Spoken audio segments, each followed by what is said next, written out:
So for those who are here, just for the few minutes until we get started, I'm just going to show a couple of slides from 2 years ago when Dr. Cornish joined us, Andy joined us on a shark safari in the Red Sea. We go there almost every year because it's really, really good for sharks. So I'm just going to, everybody should be able to see my screen, right? Yeah. So this was our humble little ship, the Blue Horizon, that we cruised all over the Red Sea. And here was Andy talking about sharks. Similar, I guess, talk to today. But we'll see if the numbers have increased. I hope we've got more sharks again.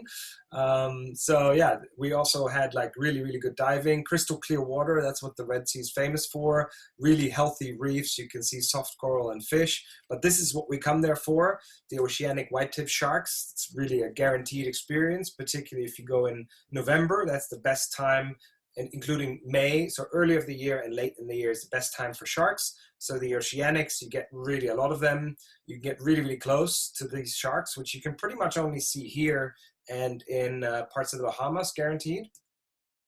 But here you get super close. They just cruise around below the boat and you can get them in all kinds of angles. Really, really lovely. But we also saw thresher sharks. Mine is not a very good picture because they didn't really let us get close. But so far, every time I've been to the Red Sea, to the Brothers Islands, we always get to see thresher sharks in the morning on the deep sites. So that's another shark that you can see, and hammerheads. So we didn't really see schools that year, but we saw them pretty close. As you can see here, you can even see some of the parasites on their chin there. So it was a really, really good turnout in terms of sharks. Of course, the main reason is the oceanics. You basically spend 3 days where at the end of every dive and the beginning of every dive, you've got oceanics zipping around. So really, really good experience. And I think it was also, I think one of the only times that Andy encountered any oceanic whitetips himself, so it was a special moment for all of us. And this was our final group photo. We always do a group photo at the end of every trip underwater, and we try to make a perfect shot that matches our trip. And this was a shark trip, so everybody did the shark sign here. I'm obviously not in the picture because I'm taking the picture, but you can see Andy is there on the right making the sign, and this is the rest of our group. So we're now on time to start with our talk today, Bringing Sharks and Rays Back from the Brink by Dr. Andy Cornish from the World Wildlife Fund. I'm very honored to have him here. Before we start, I'm just going to say a couple words about our company and what we do, and about Zoom, and then he will join us. So welcome everybody to this talk today. And my company, or our company, is called Insider Divers. We are a company that organizes land-based and liveaboard scuba diving trips, so that's what we do. We also do specific trips like rec and tech trips or free diving and snorkeling trips, mainly snorkeling with whales. But we also do specific things on photography. I'm a photographer, so I'm responsible for the photography part of most things, and sometimes we do workshops where we only do photography. All of our trips are groups, so we always go in groups. I would say, depending on what we're doing, between 5 and 15 people. There's always an expert, an insider with you, at least 1 or 2, and we make sure that we provide a specialized itinerary. And what's really important is we want that on every trip, we learn a little bit. That's why we invite people like Andy to join us to help us understand more about the marine environment. And during this time where we unfortunately are all kind of locked away from the water, I started kind of a, for lack of a better name, the Insider Academy, so a webinar series. And that's what we've been doing now since March, actually. So we've been doing it for 6 weeks. And we've got quite a big selection of things now. So if you missed all of the previous ones, please go over to YouTube channel Insider Divers. And subscribe, and you will see there's lots of different topics. We had several shark talks already, manta ray talks, lots of photography, obviously, because that's what I know a lot about, and more interesting talks coming up that I'll announce after Andy's talk. Just a couple words on Zoom. You already noticed all of you guys are turned off, so audio and video is turned off just because we are quite a lot of people. We're almost 50 already, and pretty sure that a couple more people will be joining shortly. So keep that off, but please make use of the chat and the Q&A. Now the chat is where all of you guys have been already writing in, where you're from, etc. That's great. This is where you can say hello to each other. You can even say hello to specific people if you like. Please put comments things like, wow, I like this talk so much, or things like that, put them in here and put your questions that you would like Andy to answer into the chat, into the Q&A, because I'll be managing that Q&A for him, and I'll try to organize the questions in a way that makes sense for his talk. Some of the questions I'll bring in while he's talking, or I'll ask some questions myself, and other questions I'll bring at the end. So please try to not put the comments in the Q&A, but all the comments into the chat and all the questions into the Q&A. So without further ado, I would really like to welcome Dr. Andy Cornish, who actually is there live from the World Wildlife Fund headquarters of Asia, I think. Is that correct? I'm in the Hong Kong office, yes. The Hong Kong office, right. Well, welcome. Good to see you again. Likewise. Yeah, so this is your audience. I'm just going to stop my share so everybody can get a good look at you. And then you can start your share anytime you like. Okay. You are in presenter. There we go. Perfect. All right.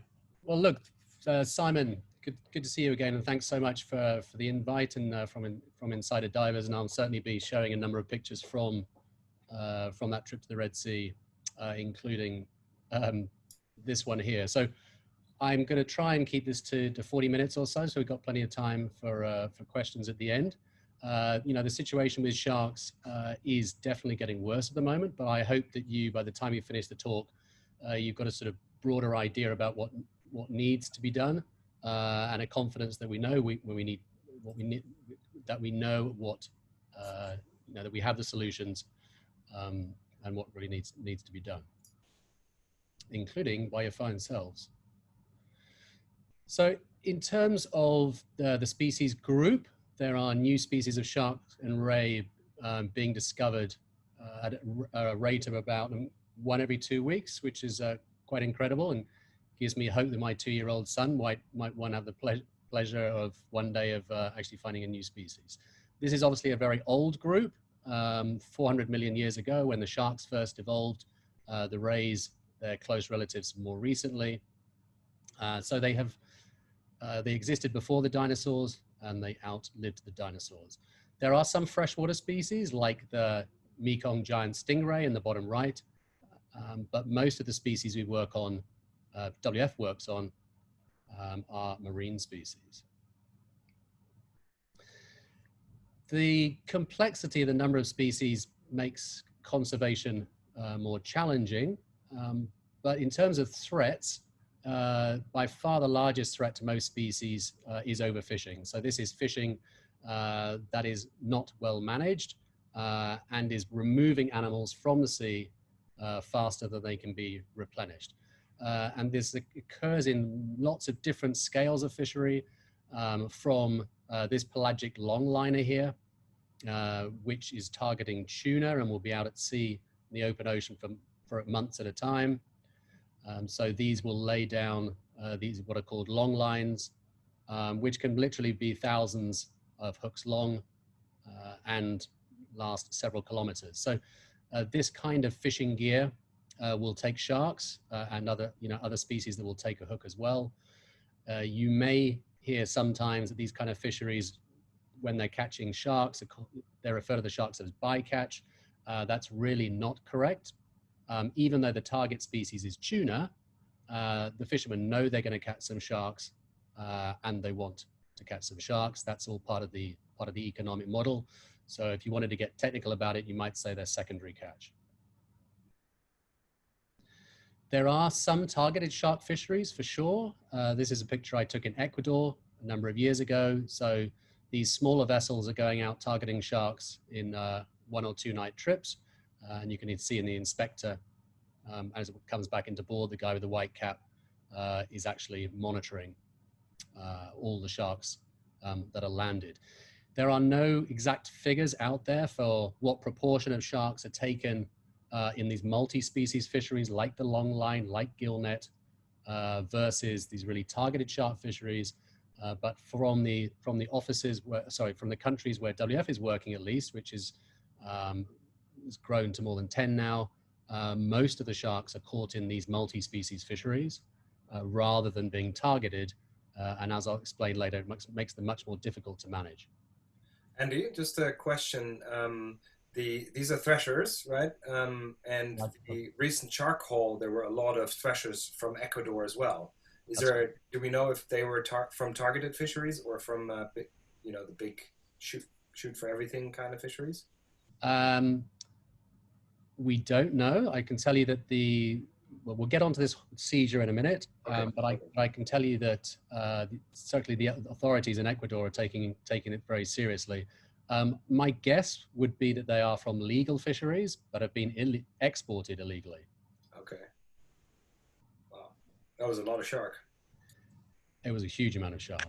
If you look at the top catching nations, if you've never seen this before, Indonesia is by far the largest, then Spain, India, Mexico.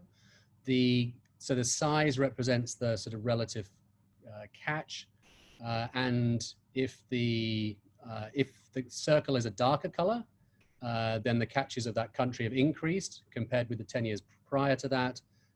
If they're yellow, the catch has gone down, and if it's orange, they've sort of stayed more or less stable. And these top 20 fishing countries are responsible very roughly for about 80% of the catch. So it's one of those 80-20 situations.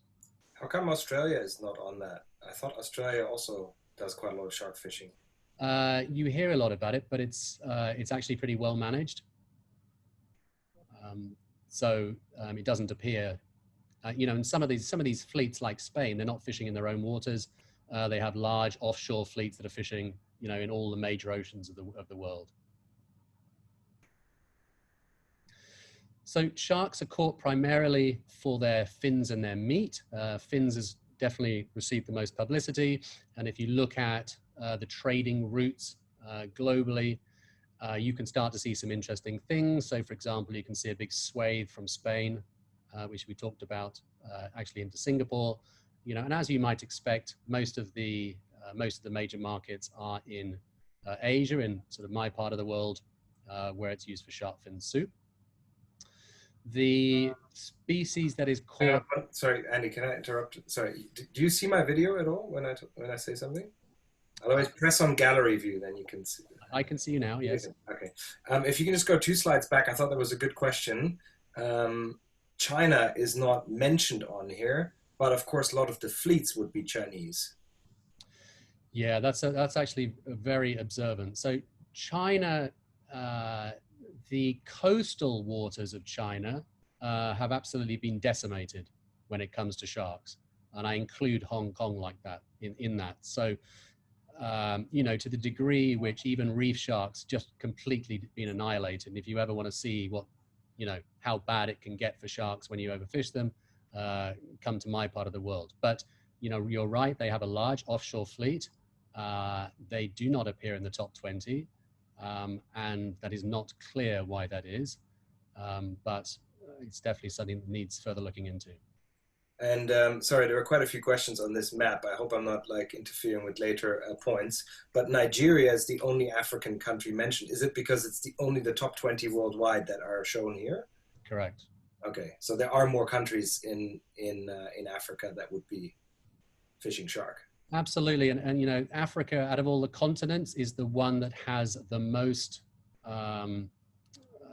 sort of rich shark stocks that sort of have yet to be exploited. So, over time, you can see shifts from one African country to another, and then they have these sort of boom and bust fisheries. They fish most of them out and move on to another one. And sorry, the last question, because I really think it's interesting. Are you going to talk about where in Indonesia they catch the sharks? Because we've got quite a lot of people who live in Indonesia in this talk. It's throughout all of Indonesia. There's not certain areas which are specific. There are some quite famous ones, but I mean, sharks are. Indonesia is amazing. That they've been the largest catcher for more than 10 years. There's still a lot of sharks left in Indonesia, and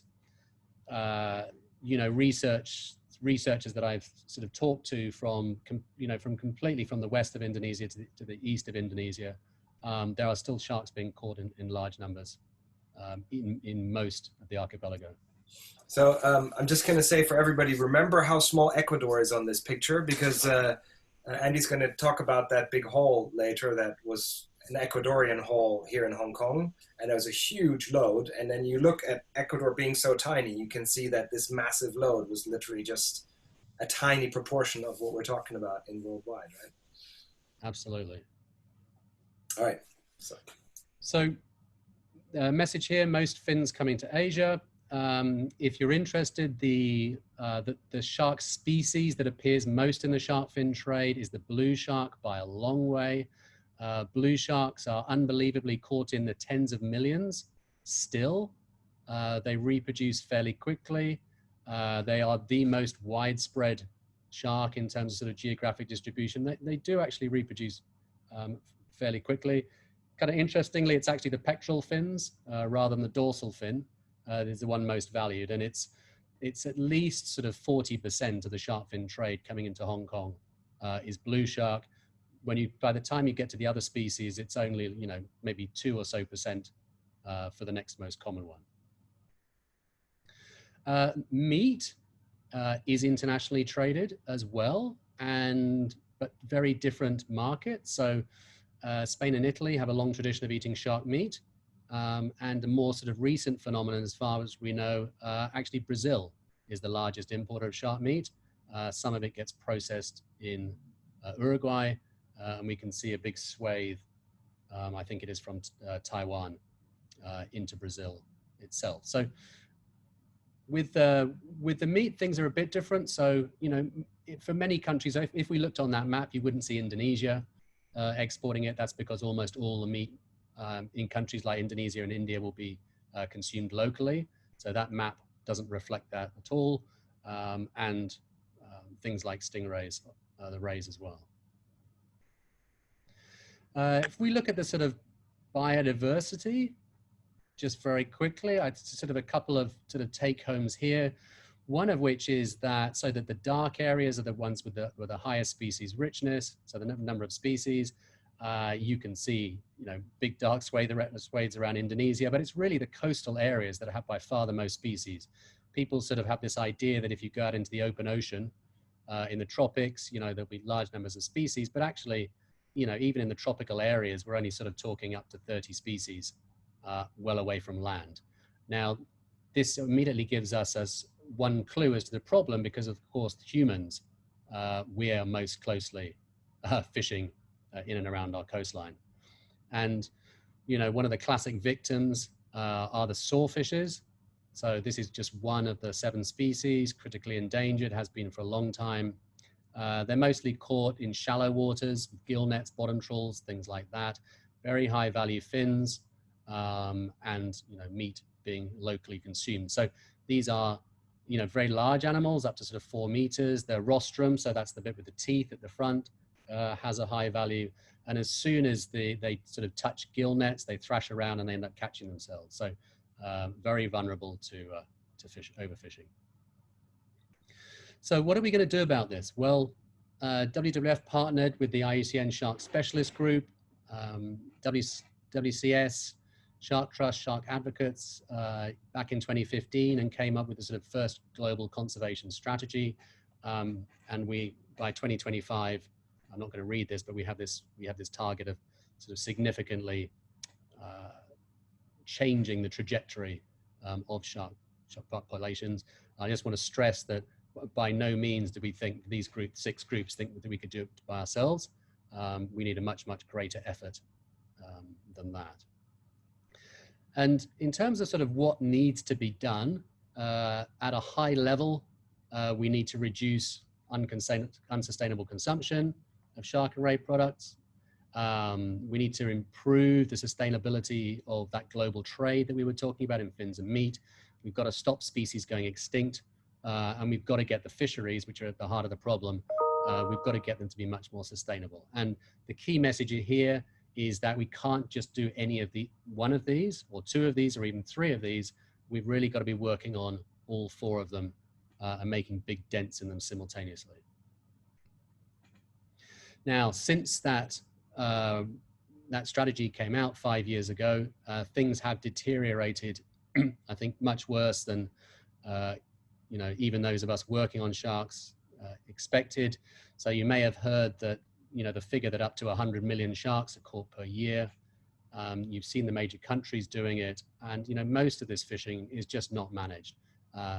And you know, unfortunately, you know, in the sort of 5 years up to 2019, the number of critically endangered species has gone up to 42 from 25, and a large increase in endangered species as well. And the rhino rays, which are these sort of giant guitarfish and wedge fishes, they're similar to the sawfish. There's a picture at the bottom. They've actually overtaken the sawfish.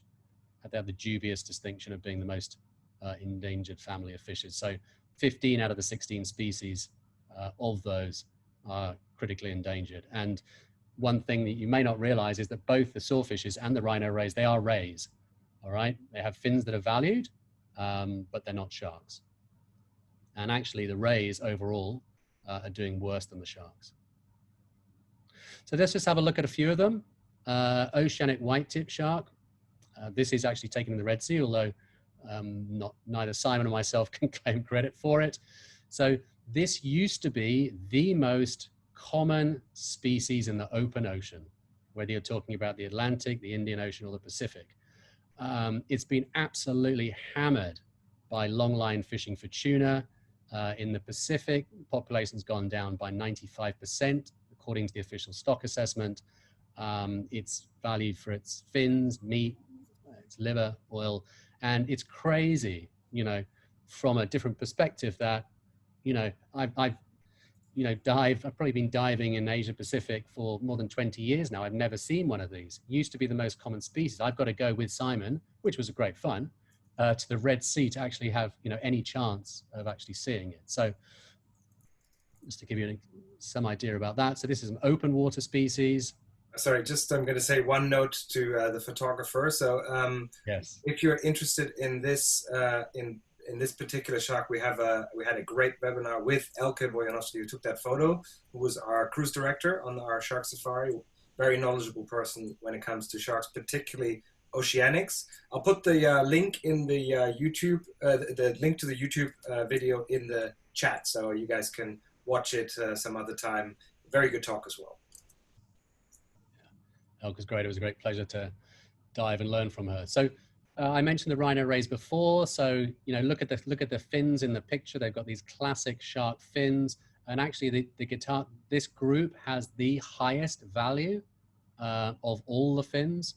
And the meat is valued in some region as well. These are more inshore, like the sawfishes, and they're being caught by sort of bottom trawl gill net. Some targeted fisheries, but some just as sort of victims of these sort of multi-species fisheries we were talking about earlier.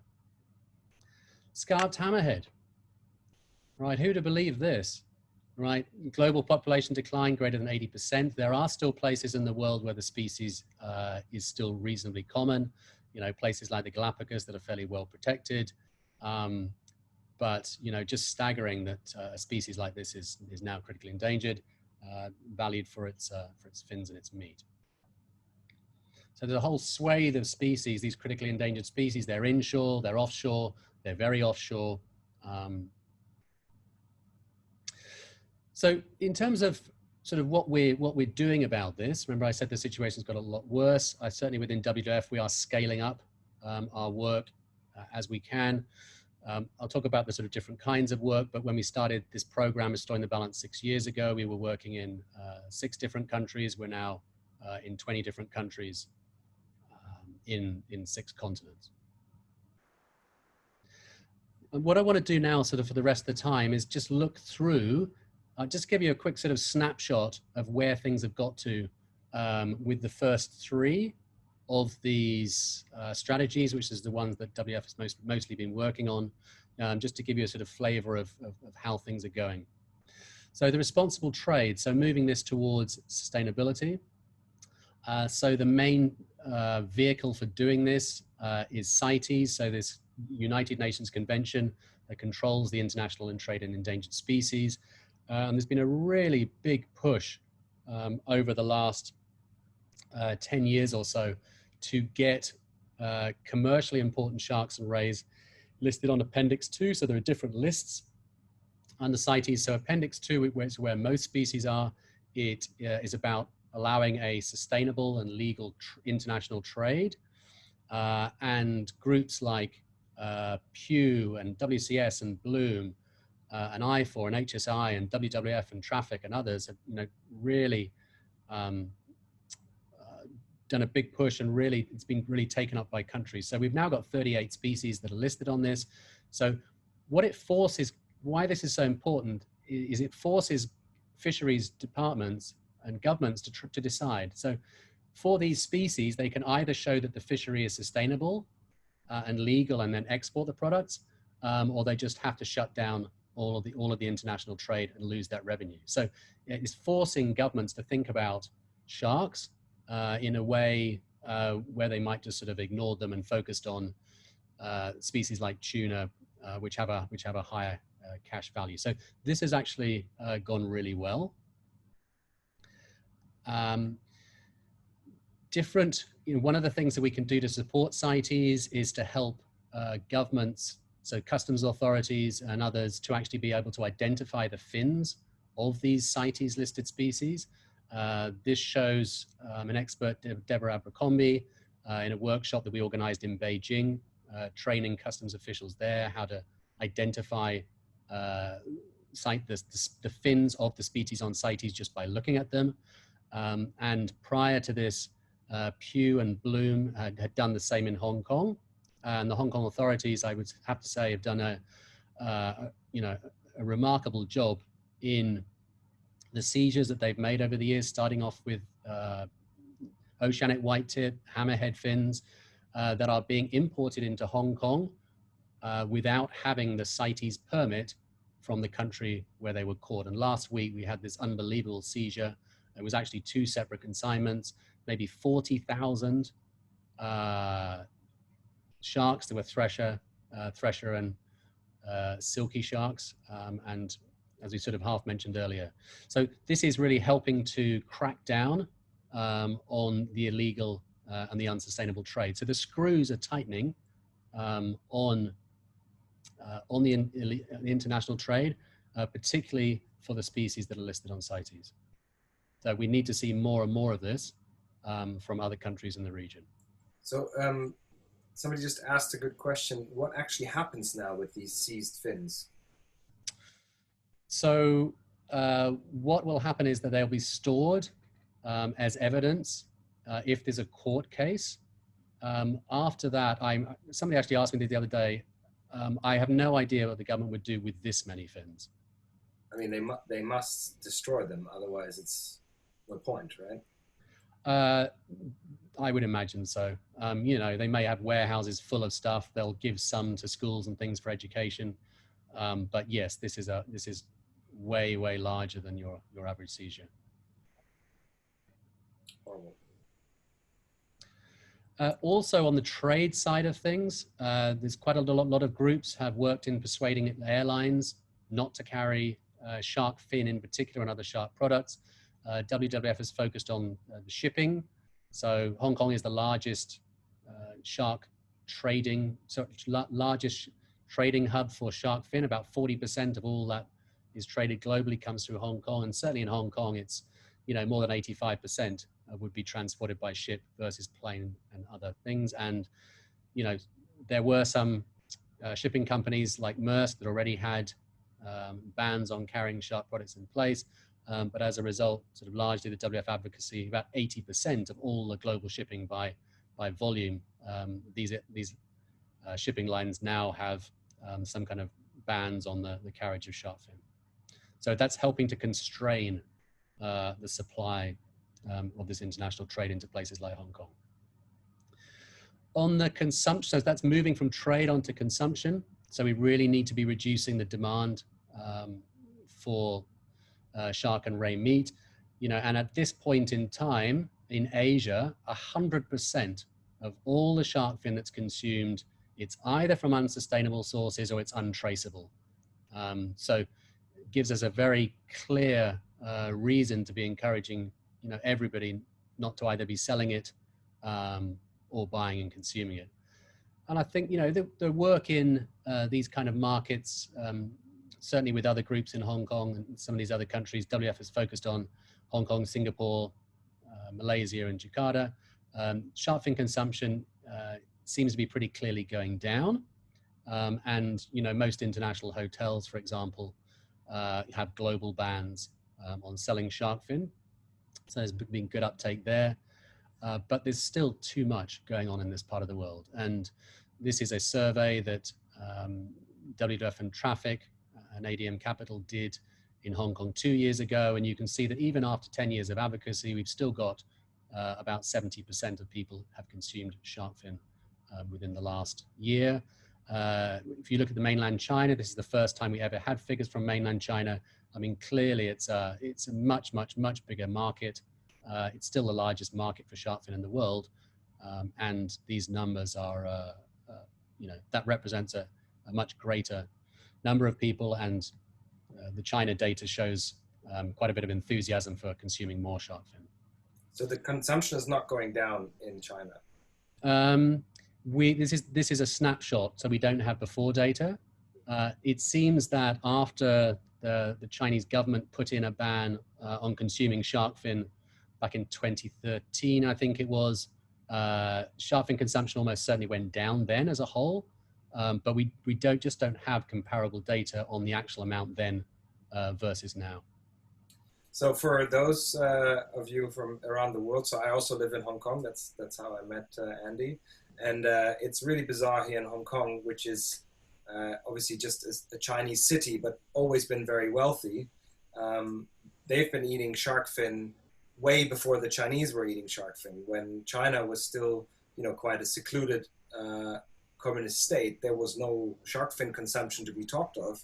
And so it was not a problem. In Hong Kong and Singapore and many other sort of populations which have high Chinese population just would eat it, but it would have no indent on the international situation with sharks. But since China joined, suddenly it's such a huge impact. I think that's a very important thing. And if you see that 70% of Hong Kong people have still eaten shark fin recently, it shows the social pressures, because you can't, many people that I know say it's very difficult to have a wedding and not serve this up. Your parents or your grandparents will feel that they lose face if there's no shark fin available at the wedding.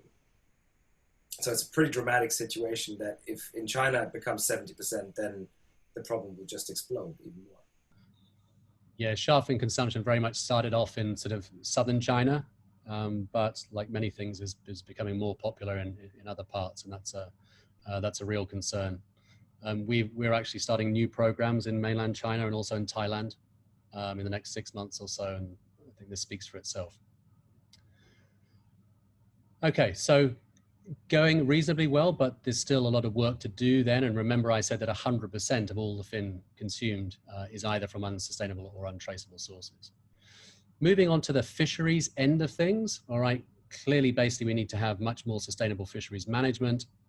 And that means basically having shark-specific management, because sharks are so different from a lot of the other fish that we like to eat. And as a sort of rule of thumb, the amount of time it takes to grow and become adult, you know, and be able to reproduce, and the amount of young is far lower than the bony fish.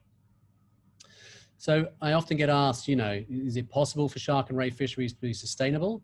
The answer is certainly not easy, but yes, in principle. And at this particular time, there is only one Marine Stewardship Council fishery out there, but it's for a really interesting species, the spiny dogfish, which actually has one of the slowest rates of reproduction of any of the sharks, and it actually has a 2-year gestation period.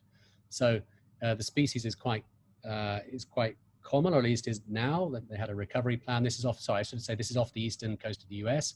It's a fairly small shark, only gets to a meter or so, and this is primarily caught for its meat, which is transported to Europe. So even though it's a shark that reproduces so slowly, it is possible to have it, and of course that's because the species is very well known.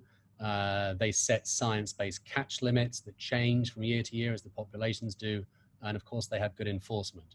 And those are some of the some of the key things that you need to do if you're really going to have a sustainable fishery at this level.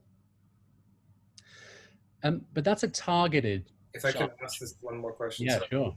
What makes it sustainable? Does it mean that the population overall doesn't decline over several years? Does that make it sustainable?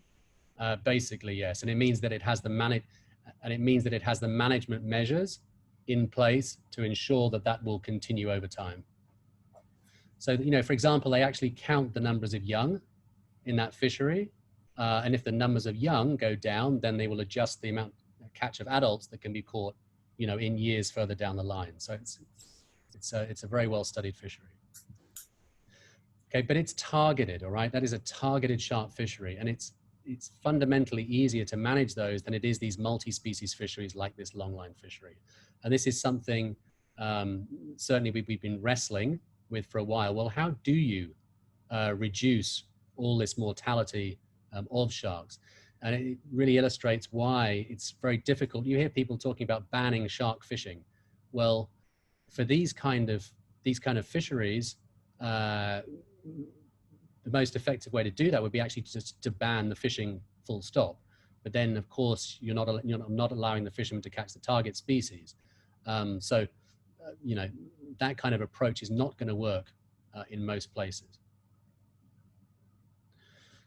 So this is another picture that I took on the trip with Simon. There were several of the oceanic whitetips actually had hooks in their mouth and were trailing fishing gear. And if you look closely at this one, you can actually see that it has a wire trace between the hook and between the swivel and the nylon line. Fishermen tend to use these when they're targeting sharks because, you know, if you imagine an oceanic whitetip that has a hook in its mouth, it's going to go around sort of thrashing around, you know, sort of trying to bite at the line. And if it's just a nylon line, they can often free themselves. So in longline fisheries, anyway, one of the most effective ways to allow the fishermen to catch the tuna but not sharks is actually to ban these metal traces. And in many, certainly in the Western Central Pacific Ocean, where we've had these big declines, these wire traces are being banned. So that's part of the solution. But if we look at some of the other fishing gears like gill nets, we don't have such ready sort of off-the-shelf measures which typically work. And we are trialing some new techniques for gill nets, which, yeah, you know, one of the gear types that probably takes more sharks and rays than anywhere else. This is actually in Pakistan. The two guys in the middle are WWF staff. Now, this is a Pakistani tuna boat targeting, so it's using gill nets. Using gill nets to target tuna is horrendous in terms of the bycatch. You'll be catching dolphins, whale sharks, manta rays, you name it. And the Pakistan team first started working with these fisheries to actually train them how to release whale sharks and manta rays and things like that they genuinely didn't want to catch.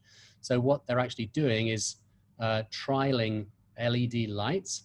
So there's some initial research that suggests that with certain colored lights, you know, attached to the gill net, let's say every 5 or 10 meters, that sharks, or at least some species of sharks, will actually avoid the net, while the target species, so the tuna and Spanish mackerel and things that they're targeting, will be caught in equal numbers. So this is showing some promising results in some places.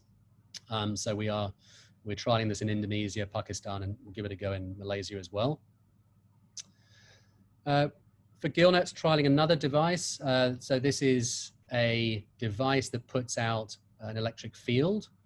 This is a partnership with the university in Indonesia, and I'm sure most people on this call will know that sharks can detect electric fields. So similar to the devices that abalone fishermen or surfers might wear, the idea here is that this will put on an electric field, and that will deter the sharks from approaching the gill net, whereas the other fish can't detect the electric field.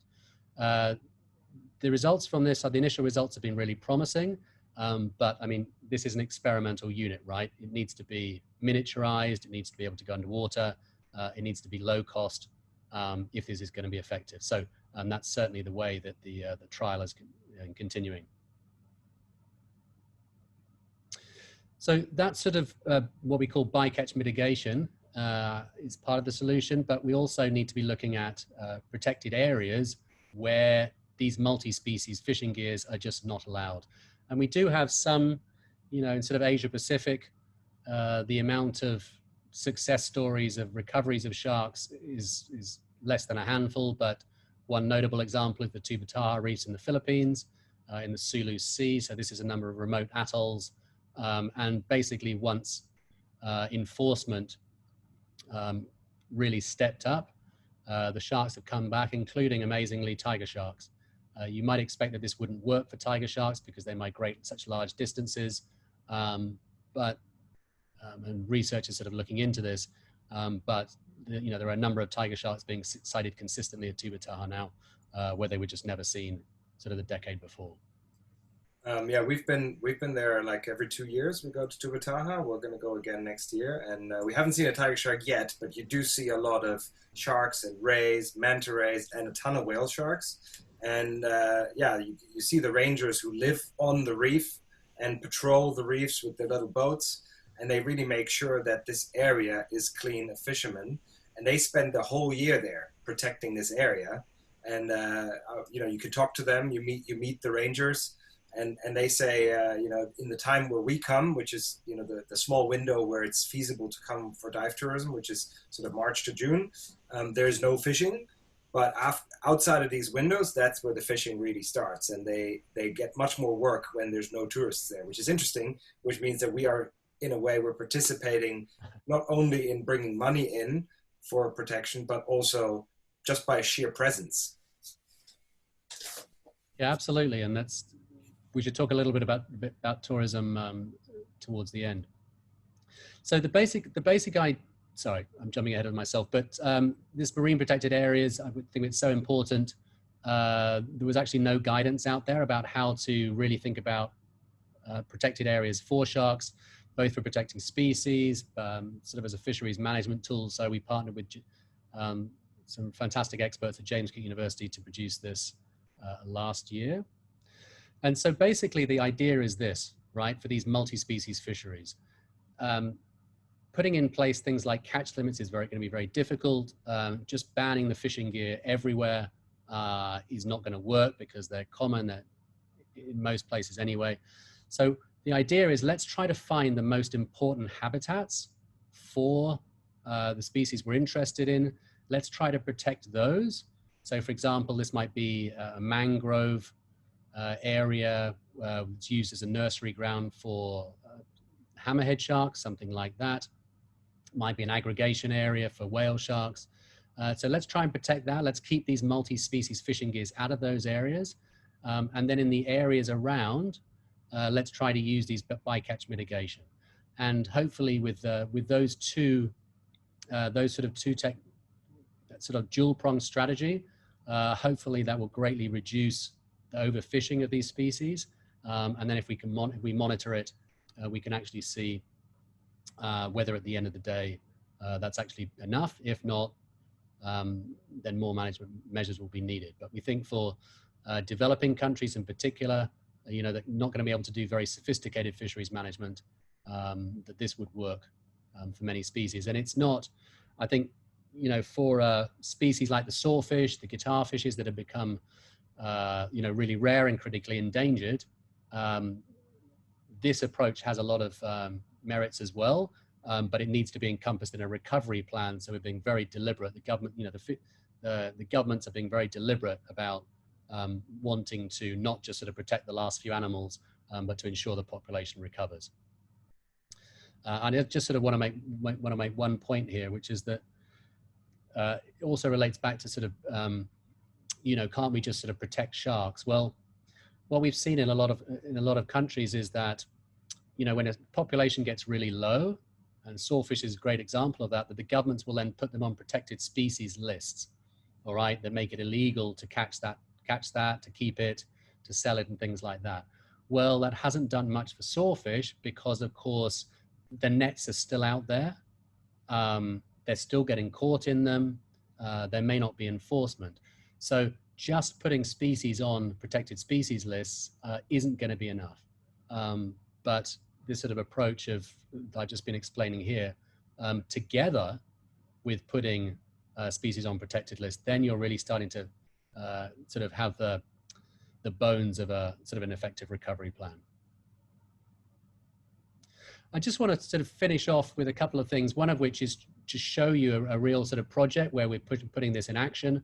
So sort of at the center of your screen in sort of Papua, so the Indonesian side of the island, you can see a very large bay that's sort of facing to the west.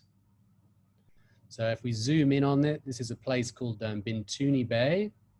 This is a vast area with mangroves and estuaries sort of in its inner portion.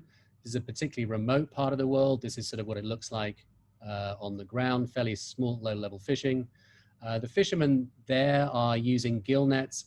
They're not targeting sharks, and they're actually doing a lot of fishing for bait to use in catching mud crabs and things like that in the mangrove. But they are taking really large numbers of hammerhead sharks, thousands per year out of this bay. So it seems like it's a really important, maybe even globally important nursery ground for scalloped hammerhead sharks. But also if you know your sharks, look at that one right in the middle with its head sort of pointing down.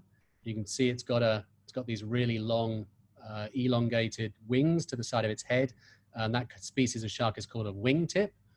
Super rare hammerhead shark that's doing very badly just about everywhere apart from maybe Papua New Guinea. So as well as the scalloped hammerhead, it's got some really rare species like the wingtip as well.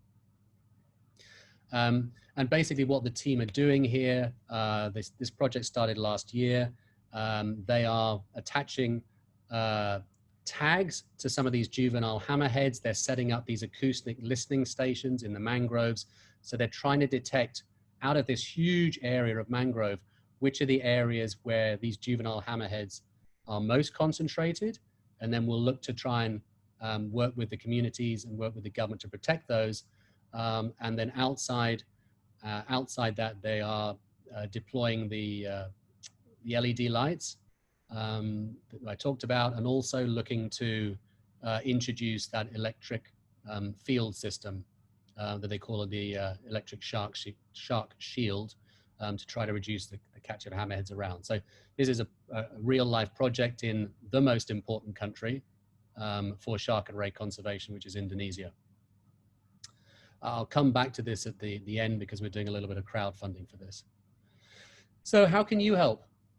Look, I mean, I think the situation, regards sharks and more and more species becoming critically endangered is not nearly well known enough, and the solutions are not well known enough. You mentioned sharks to a lot of people. They think about great white sharks. They really do suffer from a bad reputation. So we really need the help from people like you to try and help scale up shark conservation globally, and really being a champion for sharks and spreading the word about what's happening. Super important. Avoid unsustainable seafood products. So, if cheap cans of tuna that are not from certified fisheries, things like that are to be avoided. Those are probably the kinds of fisheries that are taking large amounts of sharks, like the oceanic whitetip, like the hammerheads. It's surprising how many health or beauty products include squalene, which is a high-grade liver oil from sharks. So watch out for that. And they're particularly from the deep sea sharks, have particularly big livers and reproduce very slowly. Obviously, don't buy things like shark teeth or shark curios unless they're fossils. And we just sort of wanted to make an appeal. People have, amazing photos, videos, particularly of rare species, of unusual interactions. We'd love to be able to use them for shark conservation. Work with Simon on this. We use his pictures a lot. Paul McKenzie, whose picture is this. Elka as well, the oceanic whitetip. So, these images really help bring the conservation to life and the amazing species that we're trying to save here. shark and ray tourism, I haven't talked about this much so far.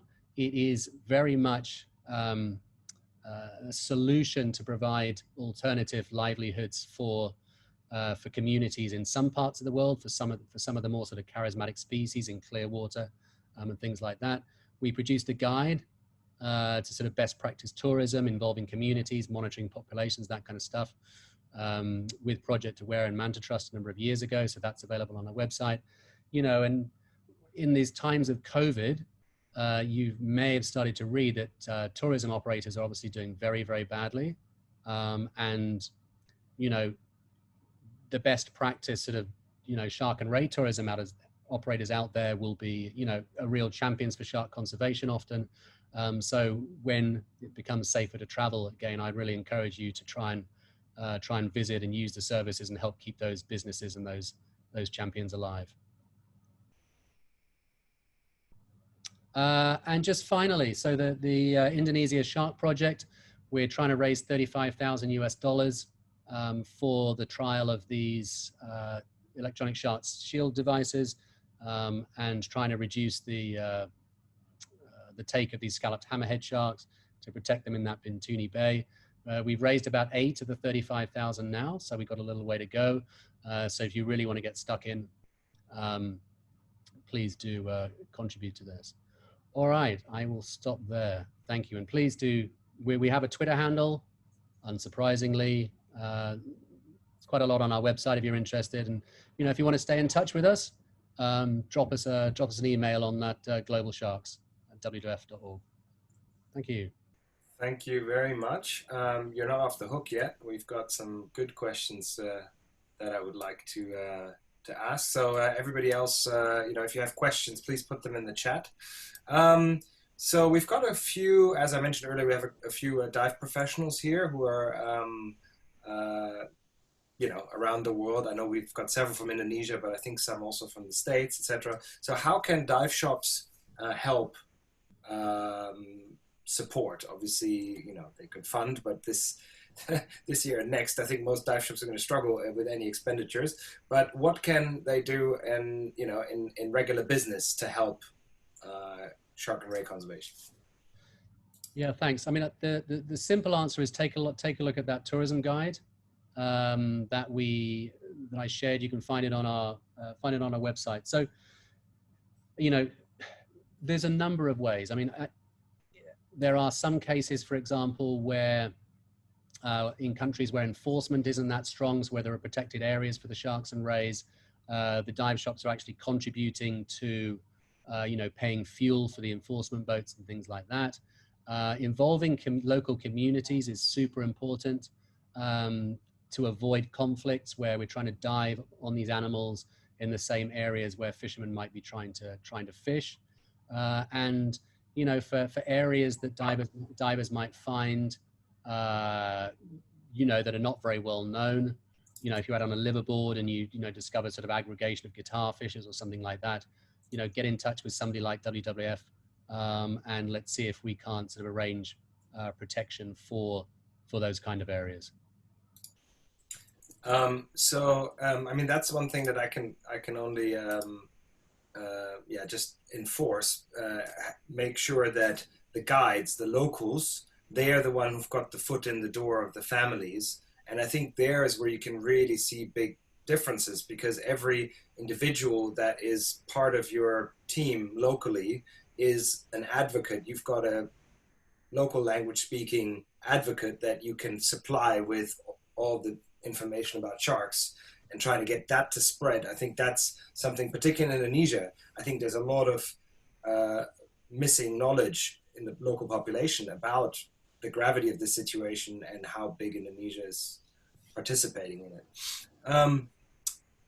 So we said dive shops. You already mentioned a little bit how divers can support. So guys, by the way, I'm going to share everything that Andy was mentioning, the different links, the crowdfunding campaign. I'm going to send that all tomorrow in the wrap-up email.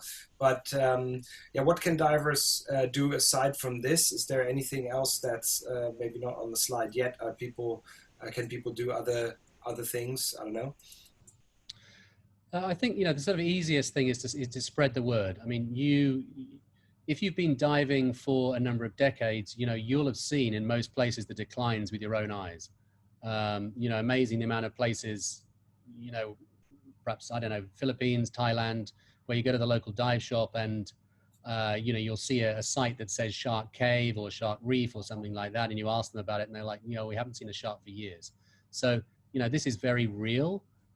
So, you know, sort of sharing those stories. I mean, if you're really enthusiastic, you know, volunteering, as Simon does, you know, for shark conservation organizations, there's all kinds of ways. And I think one of the other ways that I'd like to share is getting involved in citizen science.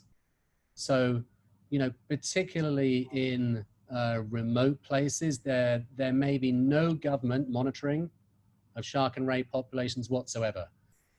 So, you know, if you can use a scientifically sort of robust methodology, and there's plenty on this out there, you know, that you can find on the web.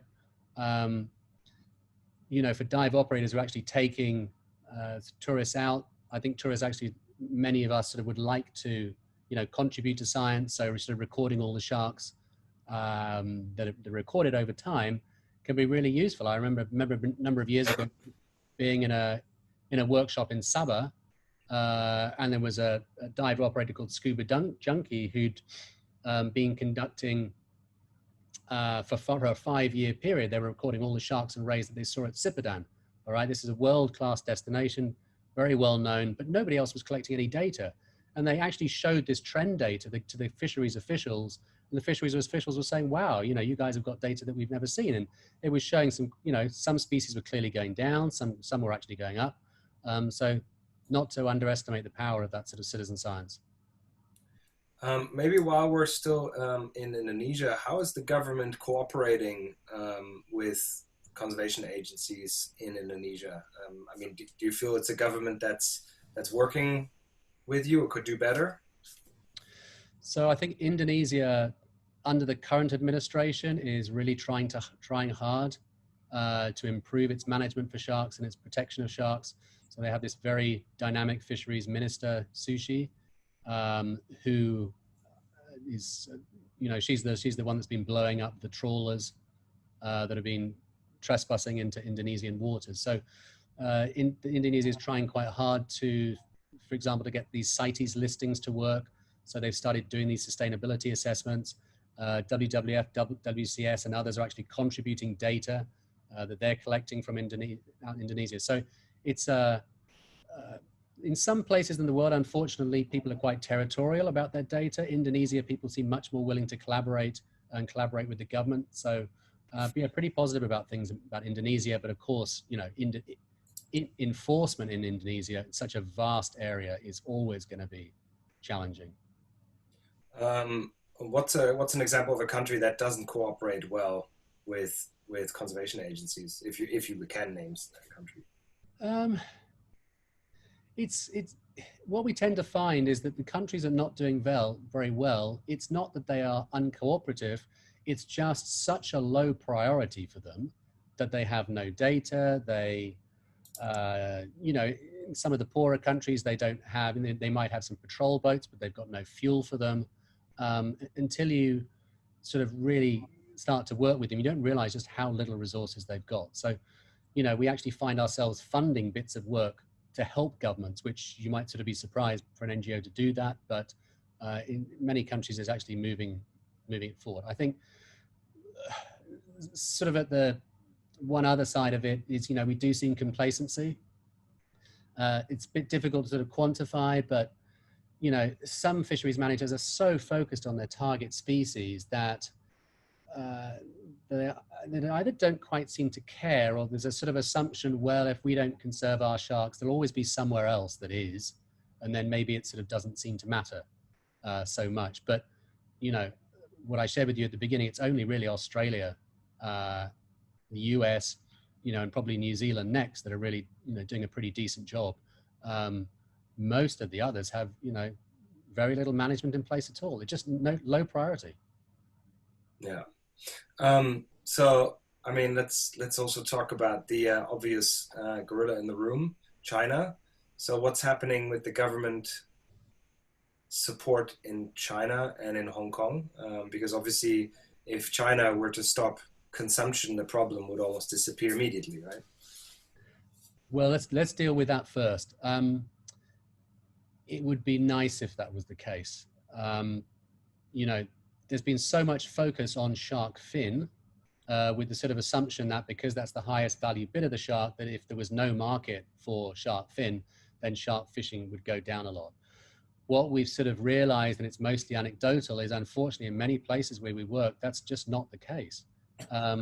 Even if there was no market for shark fin, which is multi-species fisheries, because they're not necessarily targeting the sharks, but they're going to catch them anyway, you know, and the meat will always have some value. So, you know, and as stocks of other fish go down, you know, there's more and more likelihood that the fishermen are going to bring back sort of whatever they have. So this is why WWF, we're switching more and more of our attention to the fisheries management side of it, while sort of also trying to work on shark fin and increasingly sort of on shark meat. I think in China, there hasn't been a great deal of attention on sharks and shark fin in recent years. There was a sort of big push a number of years ago around shark fin, and some sort of promising results out of that. So I think you know, in terms of the open ocean fishing for tunas in the middle of the Pacific and things like that, we would like China to take the management of sharks more seriously, but they're certainly not alone. You know, the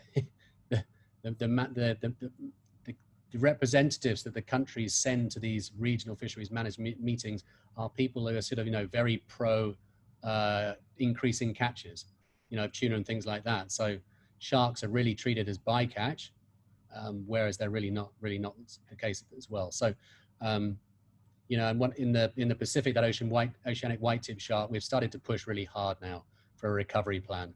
They're just sort of fishing, tinkering around with bits of management at the moment, but no real intention of trying to recover that population. So that's one of our big sort of advocacy pushes at the moment, getting a recovery plan in place for oceanic whitetip in the Pacific. So I guess, I mean, is it right to say that World Wildlife Fund focuses more on the production side than the consumer side? If you'd say in terms of your energies and funds spent, trying to get it more sustainable and limit the catch of endangered species? Well, we're actually trying to increase everything at the moment. So the numbers of offices number of countries, I should say, where we've been working on shark fin consumption, we're increasing that from 4 to 6 in the next 6 months. On the fisheries management side, we were focused in maybe 4 or 5 countries. We're now up to 10. So, and we continue to work on the sort of trade stuff.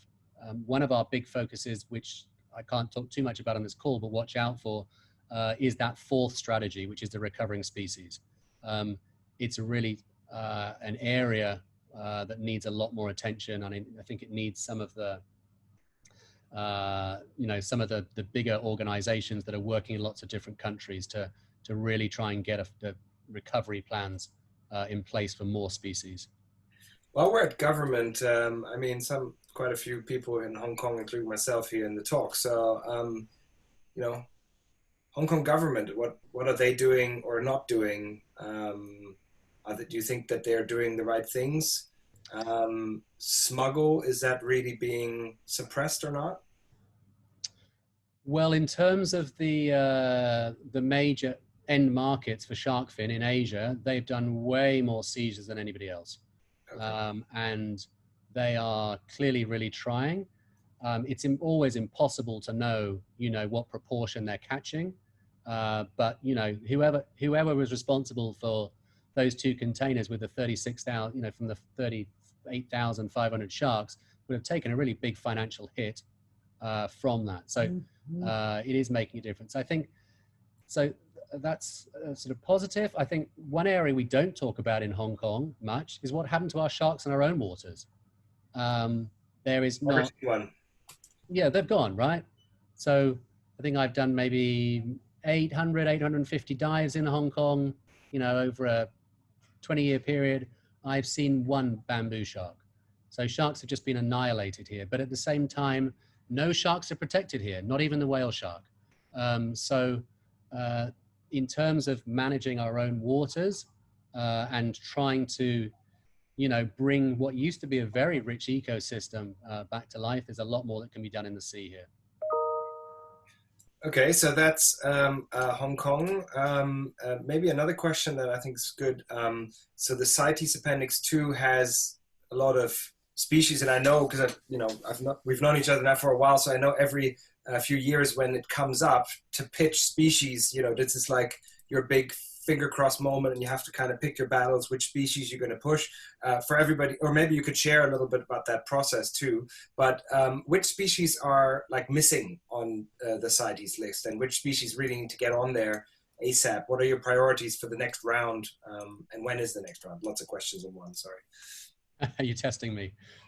Okay, so the decisions about which species to add onto Appendix 2 are made 100% by the countries. So organizations like WWF, we can go along, but we don't get a vote. So in order for a species to get listed, it needs a 2/3 majority. So 2/3 of the countries vote, and those meetings, they come up every 3 years. So we were very engaged when the oceanic whitetip was listed, silkies and the thresher sharks.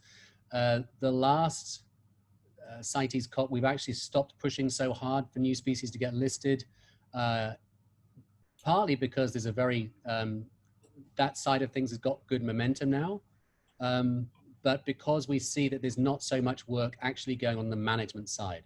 So the whole idea is that by listing these species, then governments will manage their fisheries better. That's not happening automatically. And a number of them, really need a sort of helping hand on the technical end. So we decided really from a few years ago to really sort of focus on the fisheries management, and things like this bycatch mitigation, how to find critical habitats for sharks, and that really sort of cutting edge of working with the fisheries themselves. So which species are your most priority for the next round? Because it's 2 years from now, I guess. So. Yeah, well, we're not very focused on that, apart from the other hammerhead sharks. So there are 3 species of hammerhead sharks that are listed, like scalloped, smooth, and giant. But the wingtip, for example, super rare, doing very badly, isn't listed. So we are going to push for the rest of the hammerheads to all get listed. That'll make, enforcement of fins coming into Hong Kong. It'll make it much easier for customs authorities.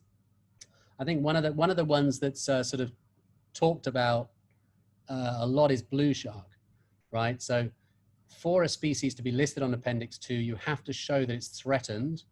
It's going to go extinct if the international trade sort of continues. Now, because blue shark populations have stayed relatively stable, they're not in that category yet, but it's inevitable because there are no catch limits in the open ocean for blue sharks, that eventually fishing is going to get to a level when blue sharks are going to go into the same kind of decline that other sharks have gone to. So I think that's one to watch out for in the future.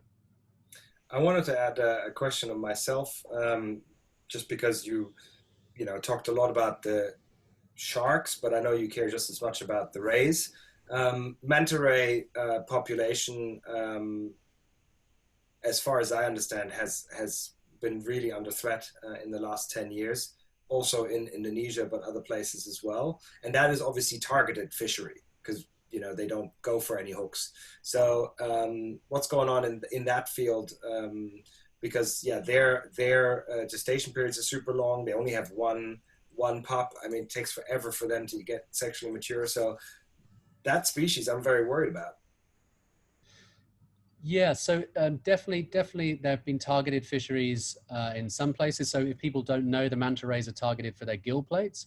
All right, so the hard part of the gill that filters the plankton has been marketed in southern China as a health tonic, and supposed to have properties around sort of purifying the blood, and that maybe sort of started up a bit more, that sort of marketing around that, I don't know, 10 to 15 years ago. And as Simon says, super low rates of reproduction. I mean, we're talking about sort of one young every 2 years. Now, They were listed on Appendix 2, which remember is about sustainable trade. But I think one of the promising things we've seen out of that is that governments realize pretty quickly that a sustainable trade is going to be impossible. You can't possibly fish these animals, which were, you know, never very common anywhere with such low rates of reproduction. And they have far more value to people for tourism, you know, super popular animal to dive with. And Indonesia responded quite quickly in banning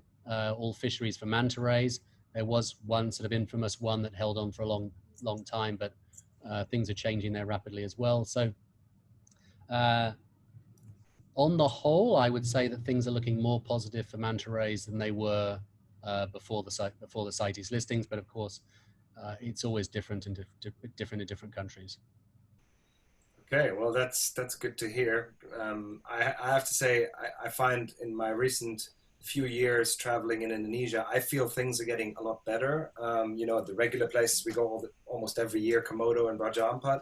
If I remember Raja Ampat, like maybe 8 or 9 years ago, the whole trip, not one shark and maybe one manta ray. Now we see, you know, gray reef sharks, obviously the reef dwelling ones like whitetips, but you do see sharks. And I think that is because particularly like the Nature Conservancy and Conservation International have done a lot of effort, particularly in Raja, and you can see in Raja the difference is huge. But even in Komodo, I find there's some improvements that you can see. So, you know, there are pockets of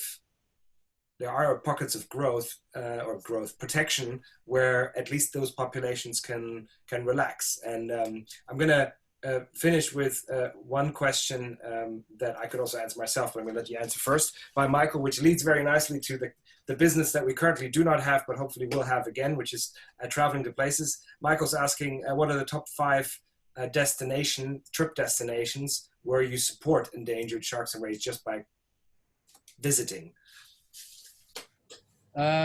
Nice question.